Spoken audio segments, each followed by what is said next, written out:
கிறிஸ்து இயேசுவுக்குள் மிகவும் அன்பாக அழைக்கப்பட்ட அன்புக்குரிய சகோதர சகோதரிகளே, நல்மெய்ப்பன் தொடர் வேத பாட வகுப்பிலே கலந்து கொள்ள வந்திருக்கும் உங்கள் அனைவருக்கும் முதலாவது ஆண்டவராக இயேசு கிறிஸ்துனுடைய அன்பின் நாமத்தினாலே வாழ்த்துக்களை தெரிவித்துக் கொள்கிறோம்.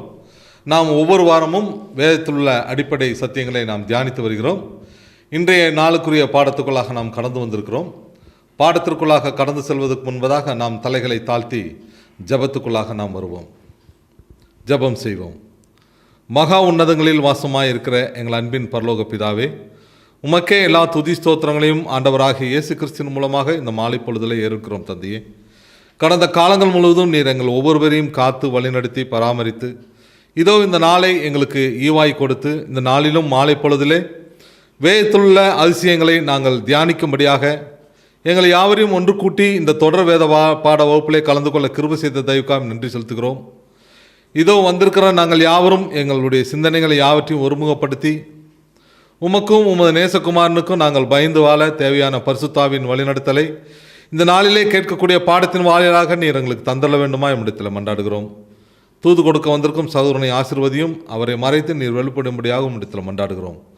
துதிக்கான மகிமை யாவும் ஒருவருக்கே ஏறிருக்கிறோம். ஆண்டவராக இயேசு கிறிஸ்துவின் மூலமாக இந்த மன்றாட்டுக்களை நாங்கள் பணிவோடு ஏற்கிறோம். எங்கள் பரிசுத்தமுள்ள நல்ல பிதாவே, ஆமேன். கிறிஸ்துவுக்குள் மிகவும் அன்பாக அழைக்கப்பட்ட அன்புக்குரிய சகோதர சகோதரிகளே, நம்முடைய இந்த தொடர் வேத பாட வகுப்பிலே இந்த நாளிலே அந்தி கிறிஸ்து என்கிற தலைப்பின் கீழே நம்முடைய அன்பு சகோதரர் பிரான்சிஸ் பால் அவர்கள் இந்த நாளுக்குரிய தேவனுடைய வார்த்தைகளை நம்முடைய பகிர்ந்து கொள்வார்கள்.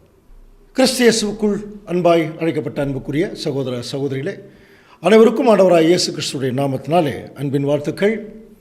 நம்முடைய பிதாவாகிய தேவனுடைய பெரிதான ஒரு கிருபையினாலே தொடர்ந்து இந்த பாடங்களை நம்ம கவனிக்கிறதுக்கு தேவன் கிருபை செய்திருக்கிறார்.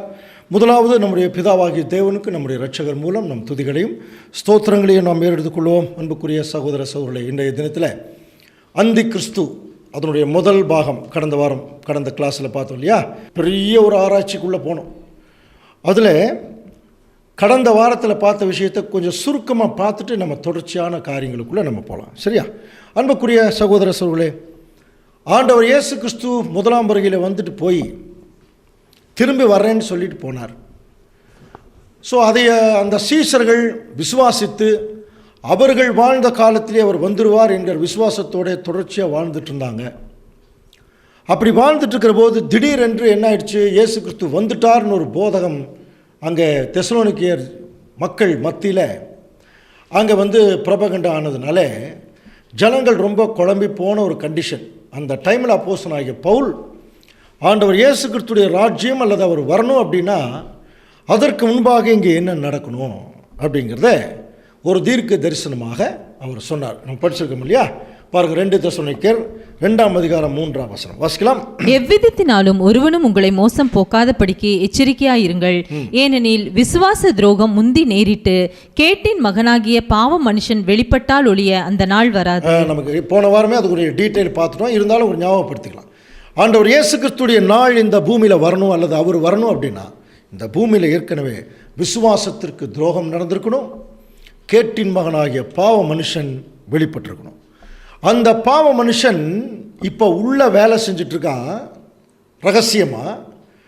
அவன் ஒருவேளை வெளியே வந்துட்டான்னா அவன் எப்படி இருப்பான் பாருங்கள். அவன் எதிர்த்து நிற்கிறவனாயும் தேவன் எனப்படுவது எதுவோ ஆராதிக்கப்படுவது எதுவோ அவன் எல்லாவற்றிற்கும் மேலாக தன்னை உயர்த்துகிறவனாயும் தேவனுடைய ஆலயத்திலேயே உட்கார்ந்து தன்னையே தேவன் போல காண்பிக்கிறவனாயும் இருப்பான். படிச்சிருக்கோம் இல்லையா? இதுக்குரிய டீட்டெயில் இன்னும் நம்ம போகலை. இப்படி ஒருத்தன் வருவான், இப்படி ரொம்ப மேலே தன்னை உயர்த்திக்குவான். அடுத்தது, அவன் தன் காலத்திலே வெளிப்படும்படி அவனை தடை செய்கிறது இன்னதுன்னு உங்களுக்கே தெரியும். இதைத்தான் போன வாரத்தில் நிறுத்தணும் இல்லையா? அவன் இன்னும் வெளியே வரல. ஒரு ரைட் டைம் வந்தால் வெளியே வருவான். அவன் வெளியே வரக்கூடாதபடி அவனை ஒருத்தன் தடை செஞ்சிட்ருக்கான். அப்படின்னா அவன் உள்ளே எப்படி பண்ணிகிட்ருக்கான் பாருங்க. அக்கிரமத்தின் ரகசியம் இப்பொழுதே கிரியை செய்கிறது. அப்போது அவன் என்ன செய்கிறான், அக்கிரமத்தை ரகசியமாக பண்ணிகிட்ருக்கான். அவன் வெளியே மிகப்பெரிய அளவில் அக்கிரமம் பண்ணுறதுக்கு ஒருத்தன் அவனை தடை பண்ணிகிட்ருக்கான். ஆனால் அடுத்த வசனம் பாருங்க, ஆனாலும் தடை செய்கிறவன் நடுவில் இருந்து நீக்கப்படும் முன்னே அது வெளிப்படாது. அப்போ தடை செய்கிறவன் ஒருத்தன் இருக்கான், அவன் வெளியே அவன் தடை செய்கிறவன் தடை நீங்கிருச்சுன்னா அவன் வெளியே வந்துடுவான். பாருங்க, அப்படி வெளியே வரும்போது, நீக்கப்படும் போது, அந்த அக்கிரமக்காரன் வெளியே வருவான். நீக்கப்படும் போதுன்னா அந்த தடை செய்கிறவன் நீக்கப்படும் போது அந்த அக்கிரமக்காரன் வெளிப்படுவான்.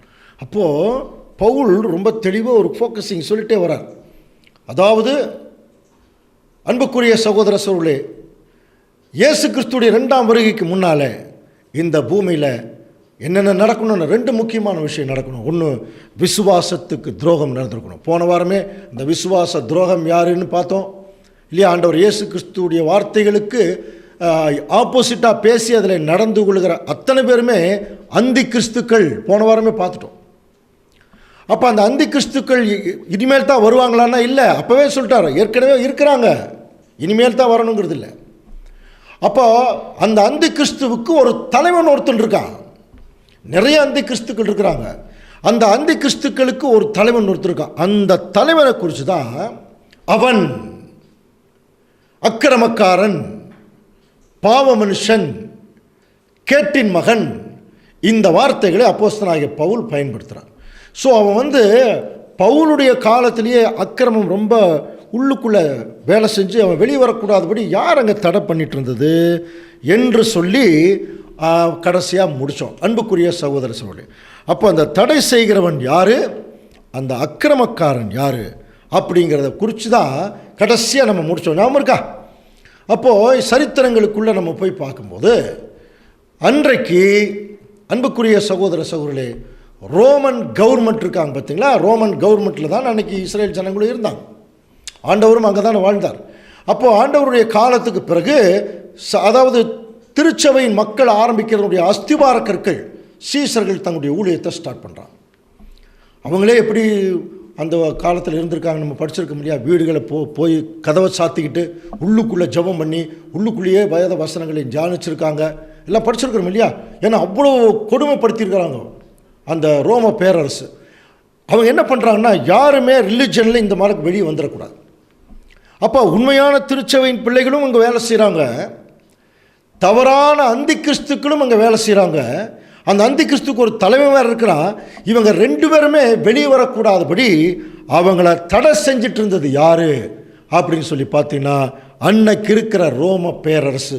இதை டைரெக்டாக சொல்ல முடியாது, பவுல் டைரெக்டாக சொல்ல முடியாது. அதனால் சூசகமாக சொல்கிறார், இவங்க வெளியே வரக்கூடாதபடி தடை செய்கிறது யாருன்னு உங்களுக்கே தெரியும் அப்படின்னார். போன வாரம் கூட அதுக்கு ஒரு சின்ன உதாரணம் சொன்னேன் இல்லையா? அந்த மாதிரி இல்லையா? அப்போ உங்களுக்கே தெரியும். அப்போ ரோம பேரரசு தான் இங்கே தடை பண்ணிட்டு இருக்கிறாங்க. எதுக்கு தடை பண்ணுறாங்கன்னா, அக்கிரமம் செய்கிறவனும் வெளிவரக்கூடாதபடி, உண்மையான சத்தியத்தில் இருக்கிறவனும் வெளிவரக்கூடாதபடி ஒரு பெரிய தடை ரோம பேரரசு போட்டு வச்சுருந்தாங்க. அப்படின்னு இந்த வசனம் என்ன சொல்லுது? ஒரு குறிப்பிட்ட காலத்துக்கு பிறகு இந்த தடை செய்யக்கூடிய ரோம பேரரசு அது என்ன ஆயிரும்? அது உடஞ்சி விழுந்துரும், அது நீங்கிரும். அப்போ ரோம பேரரசு என்னைக்கு வெளியே அதாவது அந்த பேரரசு வீழ்ந்து போகுதோ அன்னைக்கு இந்த அக்கிரமக்காரன் வெளியே வருவான். நல்லா புரிஞ்சுங்க. தடை செய்கிற ரோம பேரரசு என்னைக்கு வீழ்ச்சி அடையுதோ, அது வீழ்ச்சி அடையும் போது தடை நீக்கப்படும் இல்லையா? அப்படி நீக்கப்படும் போது இந்த அக்கிரமக்காரன் வெளியே வருவான். இப்போ யார் இந்த அக்கிரமக்காரன்னு தெரியணும் இல்லையா? அப்போ இதை கண்டுபிடிக்கணும்னா பவுல் இது எப்படி சொல்கிறார் தெரியுங்களா? பின்னாடி நடக்க போகிற சரித்திரத்தை தீர்க்க தரிசன வசனமாக எழுதி வச்சிட்டார். இது அவருக்கே இது யாருங்கிறது தெரியாது. தேவன் அவருக்கு பரிசுத்தாவியினாலே வெளிப்படுத்தின விஷயத்தை வசனமாக தீர்க்க தரிசனமாக எழுதிட்டார். எப்படி எழுதுறாருன்னா பாருங்கள், இப்போவே அக்கிரமம் ரகசியமாக கிரியை செய்து ஒருத்தன் தடை பண்ணிட்டு இருக்கான். அது யார்? ரோம பேரரசு தடை பண்ணிட்டுருக்கு. இன்னும் கொஞ்ச நாளில் அல்லது பல வருஷங்கள் கழித்து ரோம பேரரசு, அந்த தடை செய்கிற ரோம பேரரசு நீக்கப்படும். அப்படி நீக்கப்படும் போது அந்த அக்கிரமக்காரன் வெளியே வருவான். வெளியே வந்துதான் அவன் எதிர்த்து நிற்கிறவனாயும், தேவன் எனப்படுவது எதுவோ, ஆராதிக்கப்படுவது எதுவோ, அவன் எல்லாவற்றிற்கும் மேலாக தன்னை உயர்த்துகிறவனாயும், தேவனுடைய ஆலயத்திலேயே உட்கார்ந்து தன்னையே தேவன் போல காட்டுகிறவனமாயும் இருப்பான். அந்த பாயிண்ட்டுக்கெல்லாம் இன்னும் நம்ம போகவே இல்லை. இப்போ நமக்குடைய கேள்வி என்னென்னா, இந்த அக்கிரமக்காரன் எப்போ வெளியே வருவான்னு தெரியணும். ஒரே க்ளூ கொடுத்துட்டார், அவனை ரோம பேரரசு தடை பண்ணிட்டு இருக்கு. அப்போ என்னைக்கு ரோம பேரரசு தடை நீங்குதோ அவன் அப்போ வெளியே வருவான். இதெல்லாம் பவுலுடைய காலத்திற்கு பின்னாக நடக்க போகிற தீர்க்க தரிசனங்கள். இப்போ 2000 வருஷம் ஆயிடுச்சு இல்லையா? இப்போ நமக்கு எப்படின்னா, இது நடைபெற்று முடிந்த தீர்க்க தரிசனம். ஆனால் அவருக்கு பின்னாடி நடக்க போகிறது அப்படின்னா புரிஞ்சுங்களா? அப்போ அவர் அவருடைய காலத்திலிருந்து இப்போ 2021 வந்துட்டோம். அப்போ இந்த கேப்பில் புரியுதுங்களா? இந்த கேப்பில் அதுக்குள்ளே தான் என்ன நடந்திருக்கணும்? இந்த அக்கிரமக்காரன் உள்ளே இருந்திருப்பான், அவனை தடை செய்கிற ரோமன் கவர்மெண்ட் தடை செய்து, அப்போ ஒரு காலத்துக்கு அப்புறம் தடை நீக்கப்படுது. நீக்கப்படும் போது அந்த அக்கிரமக்காரன் வெளியே வந்திருப்பான் இல்லையா? அப்போ இதெல்லாம் எங்கே நடந்திருக்கும்னா இந்த 2000 வருஷத்துக்குள்ளே நடந்திருக்கணும். நல்லா புரிஞ்சுக்கலாம். அப்படின்னா அன்புக்குரிய சகோதர சகோதரர்களே, இப்போது பவுல் இதை குறித்து சொல்லும்போது கிபி 52 கிறிஸ்துவுக்கு பிறகு, இப்போ நம்ம இருக்கிறது 2021. அப்படின்னா இந்த 2000 வருஷ காலம் இருக்கு இல்லையா? இந்த 2000 வருஷத்துக்குள்ளே தான் இந்த நிகழ்ச்சி நடந்திருக்க வேணும். அப்படின்னா இதை எங்கே போய் கண்டுபிடிக்கிறது? இந்த 2000 வருஷ சரித்திரத்தை எங்கே போய் நம்ம கண்டுபிடிக்கிறது என்று நம்ம சிந்தித்தோம்னா நமக்கு நல்லா தெரியும். வேத வாக்கியங்களை ஆராய்ந்து பாருங்கள். எங்கே கண்டுபிடிக்கலாம்னா பைபிள்லேயே கண்டுபிடிக்கலாம். எப்படி கண்டுபிடிக்கலாம்? நம்முடைய பரிசுத்த வேதாகமத்தில் இந்த 2000 வருஷ சரித்திரத்தை சொல்லக்கூடிய ஒரு புஸ்தகமே இருக்குது. அந்த புஸ்தகத்துக்கு பேர் தான் என்ன புஸ்தகம்? தானியேல் தீர்க்க தரிசன புஸ்தகம் இல்லையா? உலக சரித்திரத்தை உள்ளடக்கிய புஸ்தகம். அதுக்குள்ளே போனோம்னா இந்த கேப்பில் அந்த அக்கிரமக்காரன் யார், அவன் எப்படி வெளியே வந்தான், புரியுது? அவன் எப்படி இருப்பானா, தேவனுடைய ஆலயத்திலே தன்னை உயர்த்திக்குவான் இல்லையா? உன்னதமாக பார்த்தீங்கன்னா அவன் தன்னை தேவன் எனப்படுவது எதுவோ, ஆராதிக்கப்படுவது எதுவோ, அவன் எல்லாவற்றுக்கும் மேலாக தன்னை உயர்த்திக்குவான். இவ்வளோதான் இவ்வளோ விஷயத்தை தான் பவுல் இங்கே சொல்லிட்டார். இதனுடைய டீட்டெயில் தெரியணும்னா இந்த சரித்திரத்துக்குள்ளே போனால் நமக்கு நல்லா தெரியும். So again come to the point.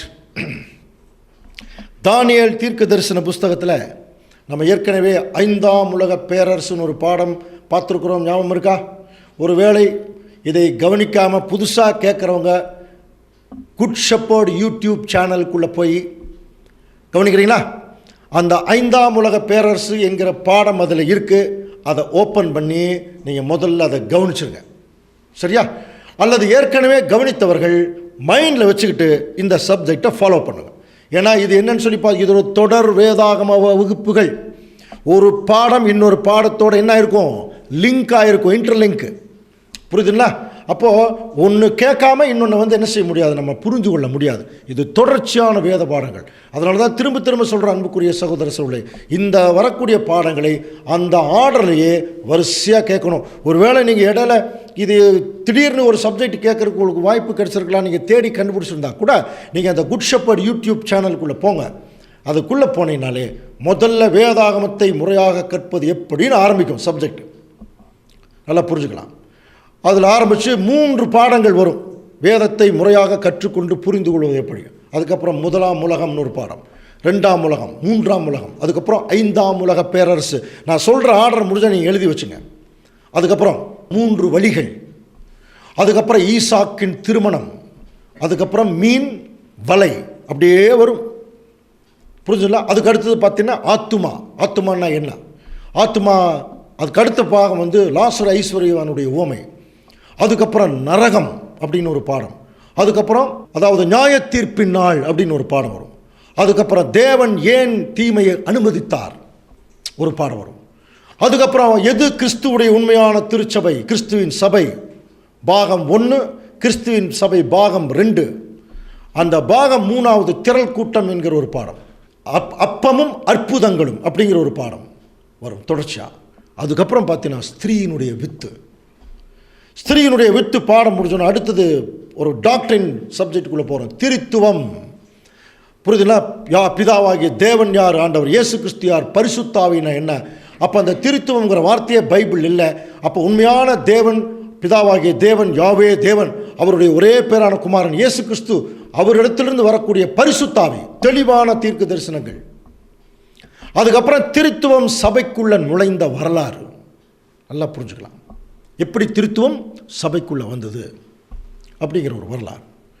So அதற்கு பிறகு பார்த்தீங்கன்னா சில ஜனரஞ்சகமான பாடங்கள், பரிமள தைலம், கிறிஸ்மஸ், இந்த மாதிரி பாடங்கள். அதுக்கப்புறம் இஸ்ரேல் தீர்க்க தரிசனம், 3ஆம் உலக யுத்தம், இஸ்ரேல் தீர்க்க தரிசனத்தினுடைய 2வது பாகம், கடைசியாக சகரியா கண்ட 4 ரதங்கள்.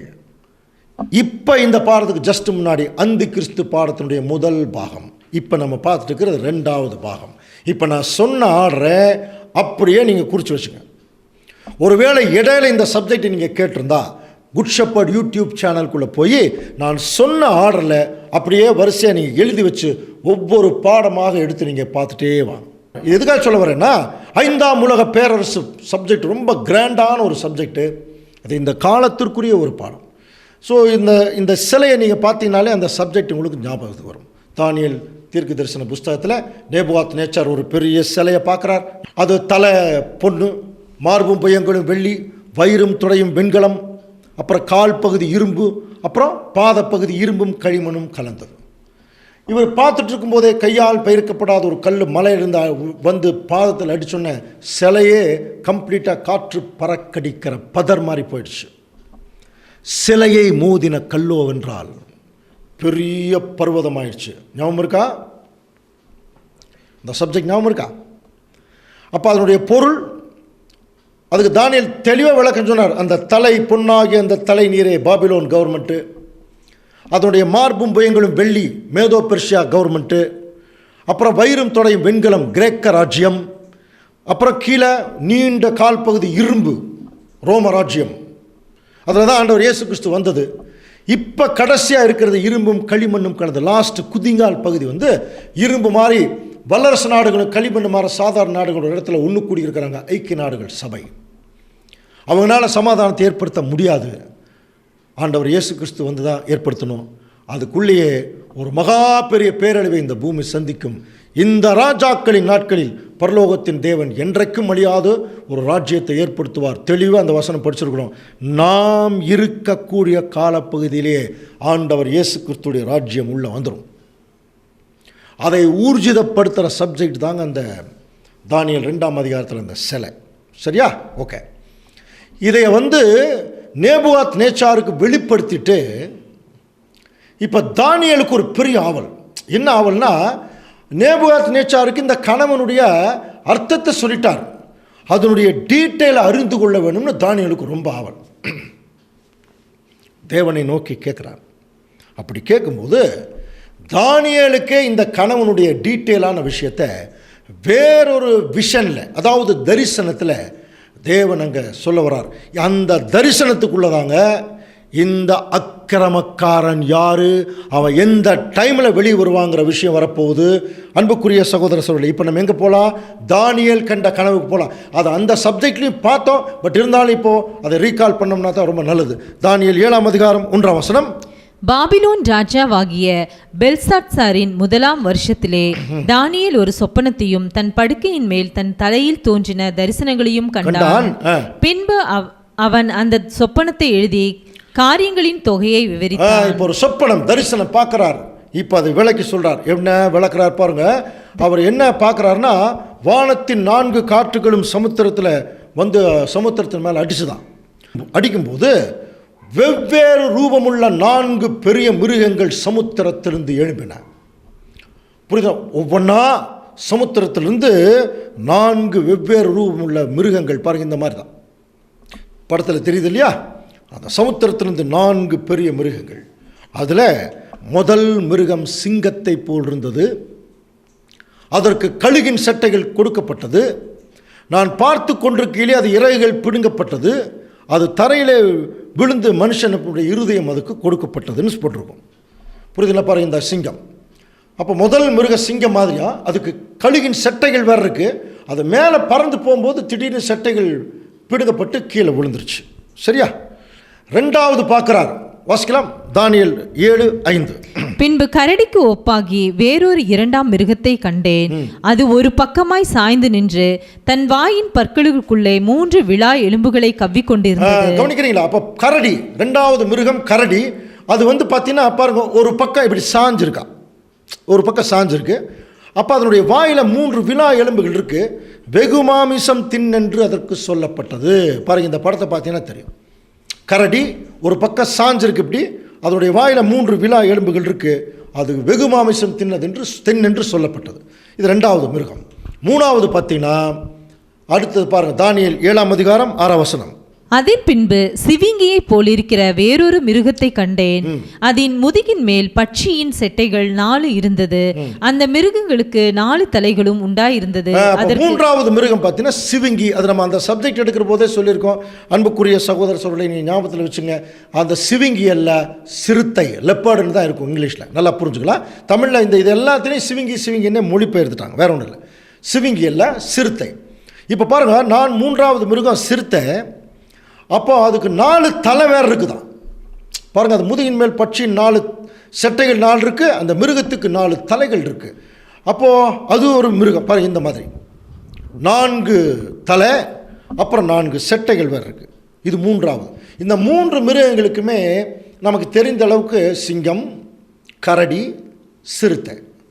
ஆனால் 4வது மிருகத்தை சொல்லும்போது எப்படி சொல்கிறாருன்னா, அது சொல்லும்போது எக்ஸைட்மெண்ட்டோடு சொல்கிறார். பாருங்கள், அந்த 4வது மிருகம் வந்தது பாருங்கள் அப்படின்னு சொல்கிறோம் இல்லையா, அந்த மாதிரி. பாருங்கள், தானியேல் 7ஆம் அதிகாரம் 7ஆம் வசனம். அதற்கு பின்பு ரா தரிசனங்களில் 4ஆம் மிருகத்தை கண்டேன். பாருங்கள், அதை சொல்லும் போதே எப்படி சொல்கிறார், 4ஆம் மிருகம் வந்துச்சுன்னு சொல்லியிருக்கலாம். ஆனால் ராத்தரிசனங்களில் 4ஆம் மிருகத்தை கண்டேன். அது கெடியும் பயங்கரமும் மகா பலத்ததுமாய் இருந்தது. எப்படிதான் கெடிதும் பயங்கரமும் மகா பலத்ததுமாய் இருந்தது. அது பெரிய இரும்பு பக்கல் இருந்தது. அது நொறுக்கி பட்சித்து மீதியானதை தன் கால்களில் மிதித்து போட்டது. புரியுதுங்களா?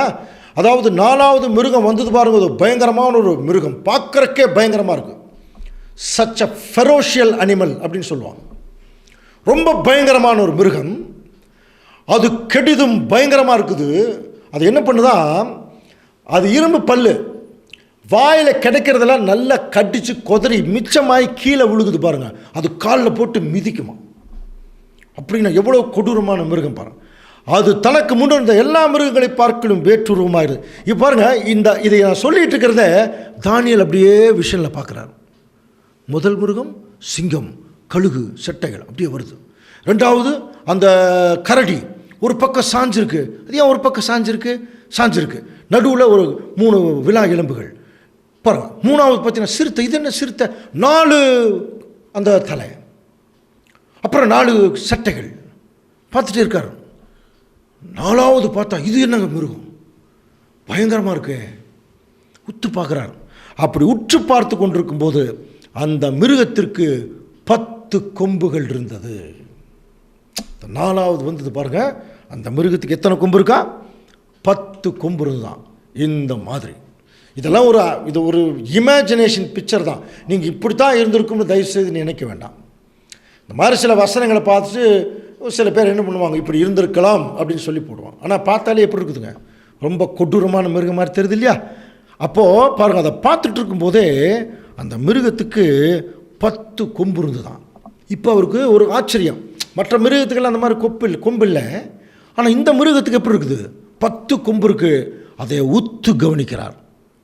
அப்படியே பார்த்துட்டு இருக்கும்போது பாருங்கள், அந்த கொம்புகளை நான் கவனித்திருக்கையில், அந்த கொம்புகள்னா 10 கொம்புகள் கவனித்திருக்கையில், இதோ அவைகளுக்கு இடையிலே வேறொரு சின்ன கொம்பு ஒன்று எழும்பிற்று. பாருங்க, அந்த 10 கொம்பு இருக்குது, அது ஏற்கனவே முளைச்சிருக்குது. ஆனால் இவர் பார்த்துட்டு இருக்கும்போதே அந்த 10 கொம்புக்கு நடுவில் ஒரு சின்ன கொம்பு அப்படியே முளைச்சி மேலே வருதான். அப்படியே ஒரு ஆச்சரியமாக பார்க்குறார். அது என்ன, அந்த 10 கொம்பு என்னென்ன இன்னும் கிரகிக்க முடியல. அதுக்குள்ளே ஒரு சின்ன கொம்பு மேலே வந்து பாருங்கள், அந்த இதோ அந்த கொம்பிலே மனுஷ கண்களுக்கு ஒப்பான கண்களும் பெருமையானவைகளை பேசும் வாயும் இருந்துதான். இதில் கொம்புல நல்லா புரிஞ்சுக்கலாம். இப்போ அது கொம்பா இல்லையானே தெரில, ஆனால் கொம்பு அப்படி வந்திருக்கு. அதுக்கு எப்படி இருக்குன்னா, மனுஷ கண்களும் பெருமையானவைகளை பேசும் வாயும் இருந்துதான். ஸோ இந்த 4 மிருகங்கள் தான் இப்போ அங்கே வெளியே வந்தது. இப்போ இவருக்கு என்னென்னா அந்த 4 மிருகம் என்னங்கிறது தெரியல. உடனே தேவன்கிட்ட கேட்க ஆவலாக இருக்கும்போது தேவன் ஒவ்வொரு விஷயமா வெளியே கொண்டு வரார். பாருங்க, தானியேல் 7:17 வாசிக்கலாம். அந்த 4 பெரிய மிருகங்களும் பூமியிலிருந்து எழும்புகிற 4 ராஜாக்கள். பூமியிலிருந்து எழும்புகிற 4 ராஜாக்கள். புரியுதுங்களா? அப்போ தானியேல் 2ஆம் அதிகாரத்தில் சொன்ன அந்த 4 ராஜ்யங்கள் இருக்கு இல்லையா, அதே தான் 7ஆம் அதிகாரத்துலையும் இன்னும் கொஞ்சம் டீட்டெயில் கொடுக்குறார், அவ்வளோதான். சரியா? அந்த 4 பெரிய மிருகங்களும் பூமியிலிருந்து எழும்புகிற 4 ராஜாக்கள். அப்படின்னா இப்போ நமக்கே அந்த ஆர்டர் தெரியும், அந்த சப்ஜெக்ட் கேட்டவங்களுக்கு தெரியும். முதல் மிருகம் சிங்கம். எப்படி வனவிலங்குகளுக்கு ராஜா சிங்கம் மாதிரி ஒரு பராக்கிரமம் நிறைந்த ஃபஸ்ட்டு இந்த உலகத்திலேயே அரசியல் ரீதியான மிகப்பெரிய ஒரு கவர்மெண்ட் ஸ்டார்ட் ஆயிருக்குன்னா அது பாபிலோன் கவர்மெண்ட் தான். First secular government. புரியுதுங்களா? ஸோ அதை முதல் பார்த்தீங்கன்னா அந்த பாபிலோன் ராஜ்யம் தான் உலகளாவிய ராஜ்யமாக பெருகுச்சு அரசியல் ரீதியாக. நேபுகாத் நேச்சார் அதுக்கு ராஜா. அப்போ இது அதனால தான் இது சிங்கத்துக்கு ஒப்பிட்டு சொல்லுது பாபிலோன். அப்புறம் அதுக்கு செட்டைகள், இது எதை குறிக்குது? செட்டைகள் இருந்தால் அப்படியே மேலே போகும் இல்லையா? அப்படின்னா இது என்ன புரிஞ்சுக்கலாம்? மிக உயர்ந்த ஸ்தானத்தில் இருந்ததுங்க பாபிலோன் ராஜ்யம். ஆனால் திடீர்னு இறகுகள் பிடுங்கப்பட்டு கீழே விழுந்துதான். அப்போ மிக உயர்ந்த ஸ்தானத்தில் இருக்கும்போதே இந்த மகா பாபிலோன் ராஜ்யம் கீழே விழுந்தது. அடுத்தது 2வது கரடி. அது நம்ம ஏற்கனவே 2ஆம் அதிகாரத்தில் பார்த்தோன்னா மேதோ பெர்ஷியன் கவர்மெண்ட்டு. அந்த மேதியாவுடைய ராஜா தரியு, பெர்ஷியாவுடைய ராஜா கோரேஸ். இவங்க 2 பேரும் தான் என்ன பண்ணாங்க, சண்டைக்கு பாபிலோனை ஒரு நூதனமான முறையில் ஜெயிச்சாங்க. அது பின்னாடி எது என்னங்கிற டீட்டெயில் சொல்கிறோம். இப்போது இதில் ஒரு பக்கம் இப்படி சாஞ்சிருக்கிறது எதை குறிக்குது? மேதியர்கள் கொஞ்சம் உயர்ந்தவர்களாக இருப்பாங்க, பெர்ஷியர்கள் அவங்கள விட கீழ் இருப்பாங்க. ஒரு சண்டை போட்டு ராஜ்யத்தை பிரிச்சுக்கிற போது கூட முக்கியமான கேபிட்டல்லாம் ஃபஸ்ட்டு மேதியர்கள் எடுத்துக்குவாங்க. அப்புறம் அவங்களுக்கு பெர்ஷியர்களுக்கு பிரித்து கொடுப்பாங்களாம். ஸோ பெர்ஷியர்களை விட மேதியர்களுக்கு உயர்ந்த ஸ்தானத்தில் பதவியில் அதிகாரத்தில் இருந்ததுனால அந்த கரடி இப்படி கொஞ்சம் ஒரு சாஞ்ச மாதிரி, ஒரு தோள் மேலேயும் ஒரு தோள் கீழையும். ஆனால் இதுக்கு நடுவில் 3 விலா எலும்புகள் இருந்தது. அப்படின்னா என்ன அர்த்தம்? கவ்விட்டு இருந்தான். ஸோ அண்டர் இந்த கண்ட்ரோல்னு அர்த்தம் இல்லையா? அப்போது இந்த மேதோ பெர்ஷியன் ராஜ்யத்தில் பாருங்கள் 3 ராஜ்யங்கள் இவங்க கண்ட்ரோல் இருந்திருக்கு கொஞ்ச நாள். ஒன்று வடக்கில் இருந்த லிடியன் ராஜ்யம், அப்புறம் நடுவில் இருக்கிற பாபிலோன், தெற்கு பக்கம் இருக்கிற எகிப்து. இந்த 3 ராஜ்யங்களையும் தங்களுடைய கட்டுப்பாட்டுக்குள்ளே வச்சுருந்தாங்க. அப்படிங்கிறத சொல்கிறதா 3 விலா எலும்புகளை கவ்விக்கொண்டிருந்தது. இதுக்கப்புறம் இன்னொரு வசனம் கூட நீங்கள் படிக்கலாம். வெகுமாமிசம் தின்னென்று சொல்லப்பட்டது. அதுக்கு ஒரு விளக்கம் இருக்குது. இந்த மேதோ பெர்ஷிய ராஜாக்கள் பின்னாடி வந்தவங்களாம் அதிகார சண்டையினால் நிறைய சண்டை போட்டாங்க. அந்த சண்டையில் நிறைய சுவாரஸ்யமான சம்பவங்களெல்லாம் நடந்ததை பார்த்தீங்கன்னா ஒரு சரித்திரமாகவே எழுதியிருக்காங்க. த பெர்ஷியன் வார்ஸ், பாரசீக போர்கள். பெர்ஷியான்னா பாரசீகம், நல்ல ஞாபகத்தில் வச்சுக்கலாம். பாரசீக போர்கள்னு ஒரு பெரிய சப்ஜெக்டாக இருக்குது, எம்ஏ ஹிஸ்ட்ரியில் இருக்குதுன்னு சொல்கிறாங்க. இப்போ கவனிங்க, இதெல்லாமே பைபிளில் கரெக்டாக இங்கே இருக்கிறது தான் அங்கே போட்டிருக்கிறாங்க, வேற ஒன்றும் இல்லை. அப்போ இந்த 2வது ராஜ்யம் பார்த்தீங்கன்னா கரடி கொப்பா, மேதோ பெர்ஷிய ராஜ்யம். 3வது பார்த்தீங்கன்னா சிறுத்தை. நம்ம போன தடவை அந்த சப்ஜெக்ட் சொல்லும் போதே அதுக்குரிய விளக்கம் பார்த்தோம் இல்லையா? சிறுத்தைனாலே ஸ்பீடு, அதுக்கு செட்டைகள் இருந்ததுன்னா ரொம்ப ஸ்பீடு. அதான் அப்போது அந்த கிரேக்க ராஜ்யம் யாரோடது? அலெக்சாண்டர். பாருங்கள், அவர் 25 வயசில் ராஜாவாகி 32வது வயசில் உலகத்தினுடைய முக்கால்வாசியை பிடிச்சிட்டார். பெரிய ரவுண்டு வந்தாராம் நம்ம இந்தியா முதல் கொண்டு. சரியாக 7 வருஷத்தில் அவர் ராஜ்யங்களெல்லாம் பிடிச்சிட்டார் அலெக்சாண்டர். அதுதான் கிரீஸ். அதான் ஸ்பீடு, டபுள் ஸ்பீடு இல்லையா? சிறுத்தைனால ஸ்பீடு, அதுக்கு செட்டைகள் இருந்தால் டபுள் ஸ்பீடு. அப்போ 7 வருஷத்துக்குள்ளே ரொம்ப கம்மியான காலத்திலேயே உலகத்தை முழுத்தும் பிடிச்சிட்டார். அப்படிங்கிறத தீர்க்க தரிசன பாஷையில் தேவன் நம்மகிட்ட பேசினா சிறுத்தை, அதுக்கு செட்டைகள் இருக்குன்னு பேசுவார். புரியுதுங்களா? நம்ம இதெல்லாம் புரிந்து கொள்ள வேணும். ஆனால் இதில் உத்து கவனிக்கும் போது 4 தலை இருக்குதான். எதுக்கு? அந்த சிறுத்தைக்கு. அப்போ அந்த 4 தலை எதை குறிக்குது? அலெக்சாண்டர் சீக்கிரத்திலே அவர் இறந்து போயிட்டார் 32வது வயசுலேயே. உடம்பு சரியில்லாமல் போச்சு. அதுக்கெல்லாம் நிறைய விளக்கம் தெரியும். அதுக்கப்புறம் அலெக்சாண்டருடைய 4 படை தளபதிகள் அந்த ராஜ்யத்தை பிரிச்சுக்கிட்டான். அதனால தான் 4 அந்த சிறுத்தைக்கு 4 தலைகள் இருந்தது. புரியுதுங்களா? ஒன்று கெசாந்தர்னு ஒருத்தர், 2வது லிசிமேக்கஸ், 3வது டாலமி, 4வது செல்யூக்கஸ். செல்யூக்கஸ் நிக்கேட்டார்னு சொல்லுவோம். ஸோ இந்த 4 படை தளபதிகளும் இவங்களை குறிச்செல்லாம் சரித்திரத்தில் நிறைய நம்ம படிச்சிருக்கலாம். அவங்க ராஜ்யங்களை பிரிச்சுக்கிட்டாங்க. அதுக்கப்புறம் அவங்களுக்கு பெருசாக ஒன்றும் சர்வைவ் ஆகி மேலே வர முடியல. ஆனால் அன்புக்குரிய சகோதர சோழி, இதுக்கப்புறம் உதயமானது தான் 4வது மிகப்பெரிய ராஜ்யம், ரோம பேரரசு. அதனால தான் அதை இரும்பு கொப்பிட்டு தானியேல் 2ஆம் அதிகாரம் பேசுது. ஸ்ட்ராங், எல்லா மெட்டலையும் நொறுக்கிறோம், எல்லா ராஜ்யங்களையும் நொறுக்குவாங்க சர்வாதிகாரிகள். பாருங்கள், இதை பார்த்தாலே கவனிக்கிறீங்களா? ரோம பேரரசு ஆண்டவர் இயேசு கிறிஸ்துவுக்கு முன்னால் ஸ்டார்ட் ஆகி ஆண்டவர் இயேசு கிறிஸ்துவுக்கு பின்னால் முடியும். கிபி 400வது வருஷங்கள் வரைக்கும் அல்லது 4ஆம் நூற்றாண்டு வரைக்கும் இந்த ரோம பேரரசு ஆட்சியில் இருந்தது.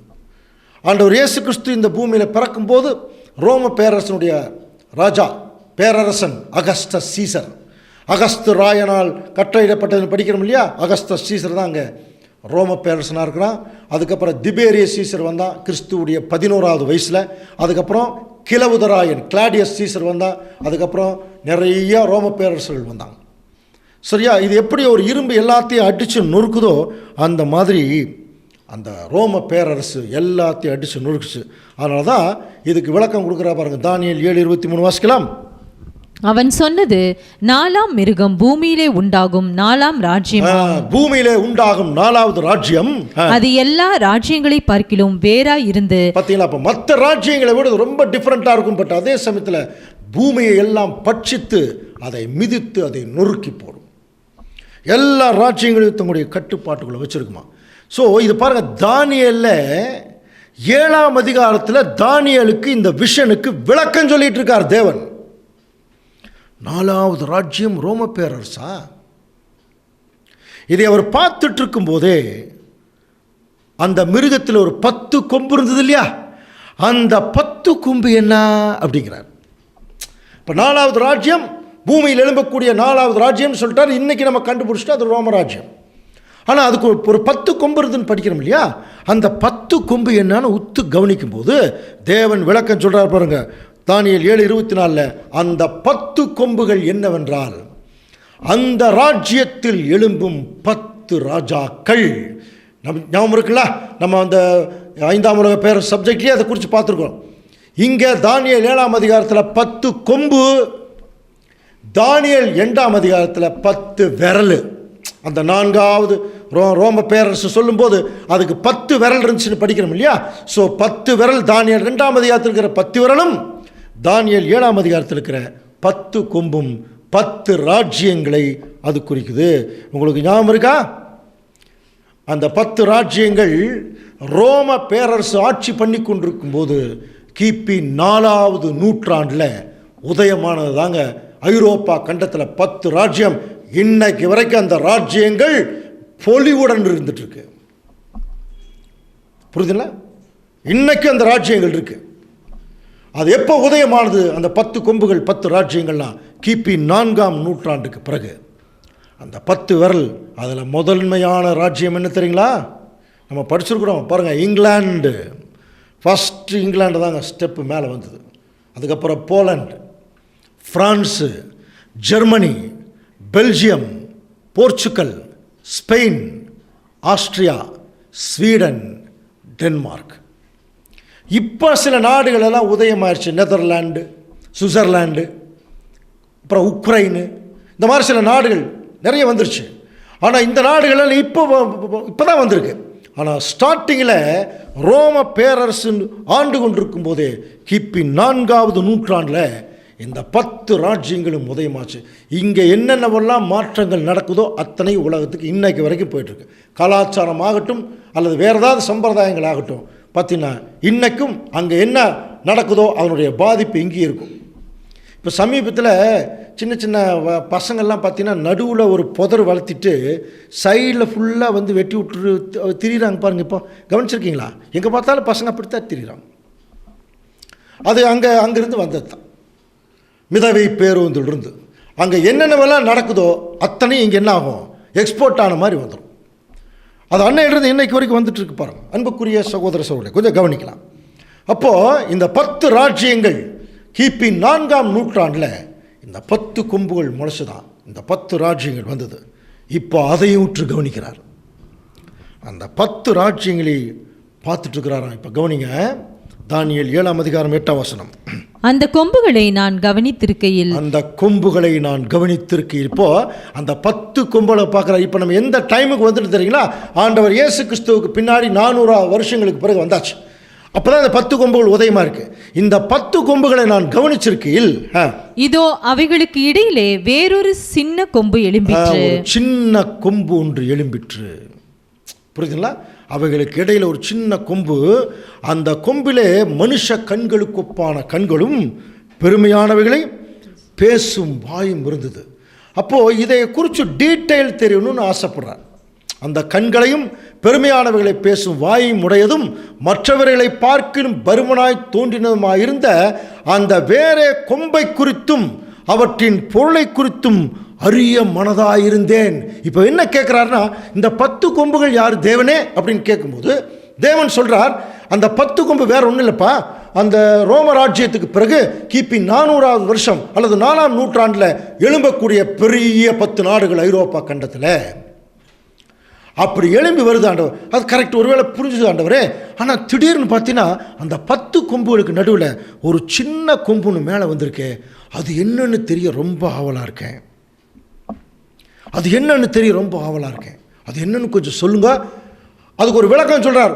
அந்த கொம்பில் மனுஷ கண்களுக்கு ஒப்பான கண்கள், பெருமையானவைகளை பேசும் வாய் இருந்துதான். இப்போ தேவன் அங்கே விளக்கம் சொல்லும்போது அந்த 10 கொம்புகள் என்னவென்றால், தானியேல் 7:24 பாருங்க. அந்த 10 கொம்புகள் என்னவென்றால், அந்த ராஜ்யத்தில் எழும்பும் 10 ராஜாக்கள். கிளியரா? 10 ராஜ்யங்கள்.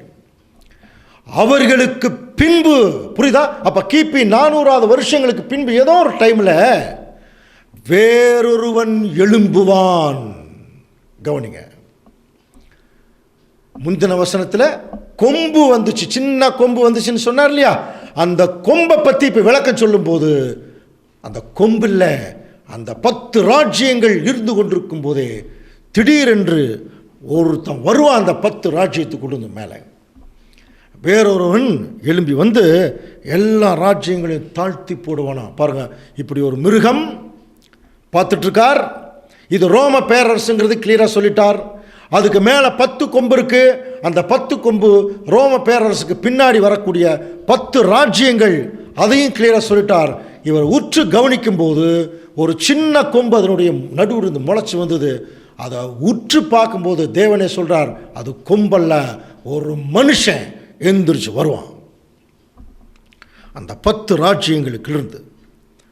அதைத்தான் அந்த சின்ன கொம்பு. இப்போ அந்த கொம்புல மனுஷ கண்களுக்கு ஒப்பான கண்ணு, பெருமையானவைகளை பேசக்கூடிய வாய் இருக்குமா அந்த கொம்புல. புரியுதுங்களா? அந்த சின்ன கொம்பில் மனுஷ கண், அதாவது பார்த்தா மயக்கிற மாதிரி இருக்கும். அதே சமயத்தில் வாய் வந்து பெருமையானவைகளை பேசுவான். அப்போது என்ன பெருமையானவைகளை பேசும்?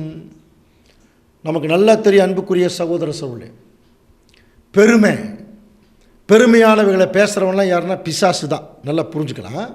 ஆனால் இந்த இடத்துல பிசாசுன்னெல்லாம் நமக்கு சொல்லப்படல. பிசாசெல்லாம் டைரெக்டாக இப்படி வர்றதில்லை. ஆனால் பெருமையானவைகள் அவன் பேசுவான்னு சொல்லப்பட்டிருக்கு. என்ன பேசுவான்னு சொல்லணும் இல்லையா? அதை தாங்க இப்போ சொல்கிறார் பாருங்க. தானியேல் 7ஆம் அதிகாரம் 25ஆம் வசனம். உன்னதமானவருக்கு விரோதமாக வார்த்தைகளை பேசி அவன் என்ன பண்ணுவானா? அந்த சின்ன கொம்பு மேலே வருவான். மேலே வந்த உடனே உன்னதமானவருக்கு விரோதமான வார்த்தைகளை பேசுவானா. பிதாவாகிய தேவனுக்கு விரோதமான வார்த்தைகளை பேசுவானா. ஒன்று. ரெண்டாவது, உன்னதமானவருடைய பரிசுத்தவான்களை ஒடுக்கி அவன் வந்து என்ன செய்ய போறான்? கிபி 4ஆம் நூற்றாண்டுக்கு பிறகு உன்னதமானுடைய பரிசுத்தவான்கள் இந்த பூமியில் வந்து நல்லா வேலை செய்வாங்க. அந்த பரிசுத்தவான்களை எல்லாம் ஒடுக்குவான். ரெண்டாவது, காலங்களையும் பிரமாணங்களையும் மாற்ற நினைப்பான். திருச்சட்டங்களையே மாத்திருவானா. தேவனுடைய திட்டம், அவருடைய பிரமாணங்கள், அவருடைய சட்ட திட்டங்கள் எல்லாத்தையும் மாத்திருவானா. அப்படி ஒருத்தர் வருவான். இப்போ நீ யோசனை பண்ணுங்க, அப்படியே இது எங்கேயோ கேள்விப்பட்ட மாதிரி இருக்கேன். எங்கே? வேற எங்கேயும் இல்லைங்க. 2 தெசலோனிக்கேயர்ல பவுல் எழுதினார் பார்த்தீங்களா? அவன் வெளியே வந்துட்டான்னாலே ரோம பேரரசால் தடை செய்து கிபி 4ஆம் நூற்றாண்டுக்கு அப்புறம் ரோம பேரரசு தடை நீக்கினதுக்கு அப்புறம் அந்த அக்கிரமக்காரன் வெளிப்படுவான். படிச்சோமா இல்லையா? அவன் தாங்க இவன் தான் அவன். நல்லா புரிஞ்சுக்கலாம். இவன் வந்து பார்த்தீங்கன்னா பெருமையானவர்களை பேசுவான்னு சொல்லப்பட்டிருக்கு இல்லையா? அப்போ யாருக்கு விரோதமாக பேசுவான்? பிதாவாகிய தேவனுக்கு விரோதமாக. அதைத்தான் தெசலோனிக்கேயரில் படித்தோம். அவன் எதிர்த்து நிற்கிறவனாயும், எதுக்கு? தேவனுக்கு, அவருடைய கற்பனைகளுக்கு, அவருடைய சட்டதிட்டங்களுக்கு எதிர்த்து நிற்கிறவனாயும், தேவன் எனப்படுவது எதுவோ, ஆராதிக்கப்படுவது எதுவோ, அவன் எல்லாவற்றிற்கும் மேலாக தன்னை உயர்த்திட்டு தேவனுடைய ஆலயத்தில் போய் உட்கார்ந்து தன்னையே தேவன், புரியுதா? அதான் கண்ணு அப்படியே மயக்கிற மாதிரி மயக்கி, ஆனால் தேவனுக்கு விரோதமாக, சட்டத்திட்டங்களுக்கு விரோதமாக பெருமை பேசுவானா ஒருத்தன். இப்போ உங்களுக்கு மனசில் என்ன கேள்வி? அந்த ஒருத்தங்கிறீங்க, அவன் கேட்டின் மகனுங்கிறீங்க, பாவ மனுஷனுங்கிறீங்க, அவன் வந்து பயங்கரமான ஆளுங்கிறீங்க, கொம்புங்கிறீங்க. அவன் யாருங்க? அவசரப்படாதீங்க, அவன் யாருன்னு பின்னாடி வருவான், நம்மளே பார்த்துடலாம். ஆனால் அவன் என்ன பண்ணுவாங்கிறத முதல்ல தெரிஞ்சுக்கலாம். அவன் என்ன பண்ணுவாங்கிறத தெரிஞ்சுக்கிட்டா தான் அவன் யாருன்னு கண்டுபிடிக்க முடியும். அன்புக்குரிய சகோதரர் சொல்லு, கவனிங்க. அவன் என்ன பண்ணுவான்? இங்கே பாருங்க. உன்னதமானவருக்கு விரோதமான வார்த்தைகளை பேசி, உன்னதமானுடைய பரிசுத்தவான்களை ஒடுக்கி, காலங்களையும் பிரமாணங்களையும் எல்லாத்தையுமே மாற்றிடுவானா. சத்தியத்தை மாற்றிடுவாங்க, தேவனுடைய கற்பனைகளை மாற்றிடுவான். இப்போ நம்ம என்ன செய்யணும்? 4ஆம் நூற்றாண்டுக்கு பிறகு இந்த பூமியில் உன்னதமானவருக்கு விரோதமான வார்த்தைகளை பேசினவன் யார்? உன்னதமானவருடைய பரிசுத்தவான்களை ஒடுக்கினவன் யார்? உண்மையான சத்தியம் இப்போ நமக்கு தெரிஞ்சிச்சு இல்லையா? இந்த சத்தியத்துக்கு மாற்றாக போதிச்சவன் யார்? திருச்சட்டத்தை மாற்றினவன் யார்? பிரமாணங்களை மாற்றினவன் யாருன்னு கண்டுபிடிக்கணும். கண்டுபிடிச்சோம்னா அவன்தான் இவன்தான் அவன்தான் அந்தி கிறிஸ்துக்களுக்கெல்லாம் தலை. கண்டுபிடிக்கணும். அதுக்கு ஒரு க்ளூ இருக்கு. அதுதாங்க அடுத்த வசனம் பாருங்க. அவர்கள் ஒரு காலமும், இந்த இடத்துல அவர்கள்ங்கிறது பரிசுத்தவான்கள். ஏன்னா பரிசுத்தவான்கள் ஒடுக்குவான்னு சொல்லப்பட்டிருக்கு இல்லையா? அந்த அவர்கள் பரிசுத்தவான்கள் ஒரு காலமும் காலங்களும் அரை காலமும் செல்லும் மட்டும் அவன் கையில் ஒப்பு கொடுக்கப்படுவார்கள். பாருங்க, அவர்கள் உண்மையான திருச்சபையின் மக்கள் ஒரு காலமும் காலங்களும் அரை காலமும் செல்லும் மட்டும் அவன் கையிலே ஒப்பு கொடுக்கப்படுவார்கள். அப்படின்னா இதோ ஒரு காலக்கணக்கை சொல்கிறாருங்க. முதல் முறையாக அன்புக்குரிய சகோதர சகோதரர்களே, தேவன் ஒரு காலக்கணக்கை நம்ம கண்ணுக்கு முன்னாடி வைக்கிறார். அந்த அவன் இருக்கான் பாருங்க, அந்த கேட்டின் மகன், பாவ மனுஷன், உன்னதமானுக்கு விரோதமாக பேசுகிறவன், மேலே உட்கார்றவன், திருச்சட்டத்தை மாத்திரான் பார்த்தீங்களா? அவன் கையில் உண்மையான திருச்சபையின் பிள்ளைகள் ஒரு காலமும் காலங்களும் அரை காலமும் செல்லும் மட்டும் அவன் கையில். இப்போ நமக்கு என்ன கொஞ்சம் கன்ஃபியூஸ்னா, இது ஒரு 2000 வருஷ சரித்திரமாச்சு. இது வந்து ஒரு காலமும் காலங்களும் அரை காலம்னா என்ன? இதுக்கு ஆங்கிலத்தில் ஒரிஜினல் குரோனோஸுங்கிற வார்த்தை பயன்படுத்தியிருக்கான். குரோனோஸ்னா ஒரு காலம்னா 1 இயர், காலங்கள்னா 2 வருஷம், அரை காலம்னா 6 மாதம். நமக்கு பைபிளை பொறுத்த வரைக்கும் காலக்கணக்கில் எப்படி தெரியுங்களா கணக்கிடப்படுது? நம்ம வந்து இன்றைக்கி வச்சுருக்கிற சோலார் கேலண்டரில், இது கிரிகோரியன் கேலண்டர், போப்பு போட்ட கேலண்டர் இது. ஆனால் தேவன் நமக்கு தெளிவாக ஒரு வருஷத்துக்கு எவ்வளோ நாள் சொல்கிறார் தெரியுங்களா? சந்திரனை மையமாக கொண்ட கேலண்டர். 15 நாள் அமாவாசை, 15 நாள் பௌர்ணமி. பூமி நிலா ஒரு தடவை சுற்றி வந்தால் 1 மாதம் ஆகுது இல்லையா? கரெக்டாக 30 நாள். அப்படி கணக்கு போட்டிங்கன்னா 12 மாதத்துக்கு 360 நாள் தான் வரும். அப்போ 1 இயர்னா 360 நாள். அப்போது 2 வருஷம்னா 2 360, அப்புறம் 6 மாதம்னா 180. இதெல்லாம் நீங்கள் கணக்கு போட்டிங்கன்னா 3.5 வருஷம் வரும். ஸோ இதை வந்து பாருங்கள், திருவிவிலியம் பைபிளில் அதை தெளிவாக போட்டிருக்காங்க பாருங்கள். இங்கிலீஷில் கூட டைம்ஸ் அண்ட் ஆஃப் டைம் இருக்கும். இது வந்து நம்ம கணக்கிடுறதுக்காக தான் தேவன் நமக்கு சொல்கிறார். அதை திருவிவிலியத்தில் ரொம்ப தெளிவாக போட்டாங்க. வாசிக்கலாம், தானியேல் 7:25. அவன் உன்னதற்கு எதிரான சொற்களை பேசுவான், புனிதர்களை துன்புறுத்துவான், வழிபாட்டு காலங்களையும் திருச்சட்டத்தையும் மாற்ற நினைப்பான். பார்த்தீங்களா, அந்த அவன் வந்து புனிதர்களை துன்புறுத்துவான், வழிபாட்டு காலங்களையும் திருச்சட்டங்களையுமே அவன் மாற்ற நினைப்பான். 3.5 ஆண்டுகள் புனிதர்கள் அவன் கையிலே ஒப்பு கொடுக்கப்படுவார்கள். அப்படின்னா அதான் ஒரு காலமும் காலங்களும் அரைக்காலம்.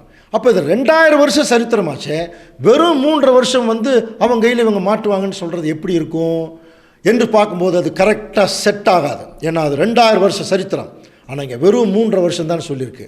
அப்போ இது என்னன்னு நமக்கு தெரியணும் இல்லையா? பாருங்கள், அப்போ என்னென்ன பண்ணுவான்னு படிச்சிருக்கிறோம். உன்னதமானவருக்கு விரோதமான வார்த்தைகளை பேசுவான், உன்னதமானவருடைய பரிசுத்தவான்களை ஒடுக்குவான், காலங்களையும் பிரமாணங்களையும் மாற்ற நினைப்பான். இப்போ அவன் கையில் ஒரு காலமும் காலங்களும் அரைக்காலமும் செல்லு மட்டும். அப்படின்னா கவனிக்கிறீங்களா? பரிசுத்தவான்கள் ஒடுக்க அவனுக்கு கொடுக்கப்பட்ட காலம் எவ்வளவா? அந்த கொம்புக்கு ஒரு காலம், காலங்கள் அரைக்காலம். இது என்னன்னு தெரியாமல் அடுத்த ஸ்டெப்புக்குள்ளே நம்ம போக முடியாது. அப்படின்னா அந்த ஒரு காலம், காலங்கள் அரைக்காலங்கிறது அது என்ன? அது எத்தனை நாட்கள் அது குறிக்கிறதா இருக்குது? வெறும் 3 வருஷம் தானா, இல்லை வேறு ஏதாவது இதுக்கு விளக்கம் இருக்குதா என்று சொல்லி பார்க்கும்போது ஒரு 2000 வருஷ சரித்திரத்தை வெறும் 3 வருஷத்தில் எப்படி சொல்ல முடியும்? அதுக்கு வாய்ப்பு இல்லை.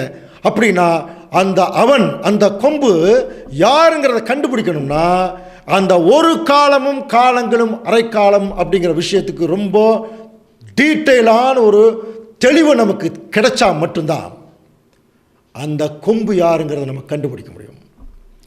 அப்படின்னா இது எப்படி கண்டுபிடிக்கிறது அன்புக்குரிய சகோதர சகோதரி? ரொம்ப ஈஸி. எந்த ஒரு விஷயத்துக்கும் ஒரு விடை கண்டுபிடிக்க முடியல அப்படின்னு ஒரு வேளை அப்படி வந்துட்டோம்னா உடனே நம்முடைய மைண்டில் என்ன ஞாபகத்துக்கு வரணும் தெரியுமா? பைபிளில் ஒரு இடத்துல ஒரு கேள்வி இருந்தால் இன்னொரு இடத்துல என்ன இருக்கும்? பதில் கட்டாயமாக இருக்கும். படிச்சிருக்கோம் இல்லையா? ஜோடி இல்லாமல் இராது. அப்படின்னா இதை குறித்து நமக்கு தெரியணும். அப்படின்னா இதுக்கு ஜோடி பைபிளில் எங்கேயோ இருக்குது. அந்த ஜோடியை கண்டுபிடிச்சோன்னு வைங்க, அழகாக இதனுடைய விளக்கங்கள் என்னங்கிறத கண்டுபிடிச்சலாம். அந்த ஒரு காலமும் காலங்களும் அரைக்காலம்ங்கிறதுக்குரிய மிகப்பெரிய விளக்கமும், யார் அந்த கொம்பு, யார் அந்த அக்கிரமக்காரன் என்கிற விளக்கமும் ரொம்ப கிளியராக நமக்கு வெளியே வரும். அதுக்கு ஒரு வாரம் உங்களுக்கு டைம் கொடுக்குறோம். இந்த ஒரு காலமும் காலங்களும் அரைக்காலம்ங்கிறது பைபிளில் வேறு எங்கே இருக்குன்னு கண்டுபிடிச்சிட்டு வாங்க. அடுத்த கிளாஸில் ஒருவேளை கண்டுபிடிக்கலைன்னா கவலைப்படாதீங்க. அடுத்த கிளாஸில் அதுக்குரிய டீட்டெயில் எங்கே இருக்குங்கிறதையும் வெளிப்படும். அதன் நிமித்தம் ஒரு மகா பெரிய தீர்க்க தரிசனம், மகா பெரிய ரகசியம் வெளிப்பட போகுது. ஒரு வாரம் பொறுத்திருங்கள். அதுவரைக்கும் தேவன் தம்முடைய பிரசனத்தினாலே நம்மை நிரப்பி ஆசீர்வதிப்பாராக. ஆமென். கிறிஸ்துவுக்குள் மிகவும் அன்பாக அழைக்கப்பட்ட அன்புக்குரிய சகோதர சகோதரிகளே, இந்த நாளிலும் சத்தியங்களை நமக்கு வெளிப்படுத்தின பிதாவாகிய தேவனுக்கு கிறிஸ்துவுக்குள்ளாக நன்றிகளை ஏறெடுத்துக்கொண்டு கேட்ட சத்தியங்களின் அடிப்படையில் நம்முடைய வாழ்க்கையை சீர்படுத்தி வாழ்வதற்கு தேவன் தாமே நமக்கு பரிசுத்தாவின் வழிநடத்தலை அதிகமாய் தந்தருள்ளாக. நாம் யாவரும் கண்களை மூடி நிறைவு ஜெபத்துக்குள்ளாக நாம் கடந்து வருவோம். மகா இரக்கமும் நீடிய சாந்தமும் மிகுந்த கிருபையும் நிறைந்த எங்கள் அன்பின் பரலோக பிதாவே, உமக்கே எல்லா துதி ஸ்தோத்திரங்களையும் இந்த மாலை பொழுதில் ஏறெடுக்கிறோம் தந்தையே. இதோ இந்த நாளிலே நாங்கள் வெறுமையாய் செல்லாதபடி உம்முடைய தாசன் மூலமாக நீர் கொடுத்த இந்த விலையேறப்பெற்ற பாடத்திற்காக நாங்கள் நன்றி செலுத்துகிறோம் தந்தையே. கேட்ட பாடங்களின் அடிப்படையில் எங்களுடைய வாழ்க்கையை நாங்கள் சீர்படுத்தி தேவரீர் நீர் எங்களுக்கு வைத்திருக்கிறதான அந்த நிச்சயராஜ்யத்தில் நாங்கள் அனைவரும் சென்று சேர தேவரீர் தாமே எங்களுக்கு பரிசுத்தாவின் வழிநடத்தை அதிகமாக எங்களுக்கு தந்தள்ள வேண்டுமா என்று கொண்டாடுகிறோம். விசேஷமாக இதோ இந்த கூடுகையினுடைய நிறைவு பகுதியிலே நீர் எங்களை கடந்து வர கிருபை செய்திருக்கிறீர். மீண்டுமாக நாங்கள் ஒன்று கூடும் வரைக்கும் உம்முடைய கிருபை எங்களை தாங்கி வழி நடத்த வேண்டும் என்று ஆண்டவராகிய இயேசு கிறிஸ்துவின் மூலமாக இந்த மன்றாட்டுக்களை நாங்கள் பணிவோடு ஏற்கிறோம். எங்கள் பரிசுத்தமுள்ள நல்ல பிதாவே, ஆமேன்.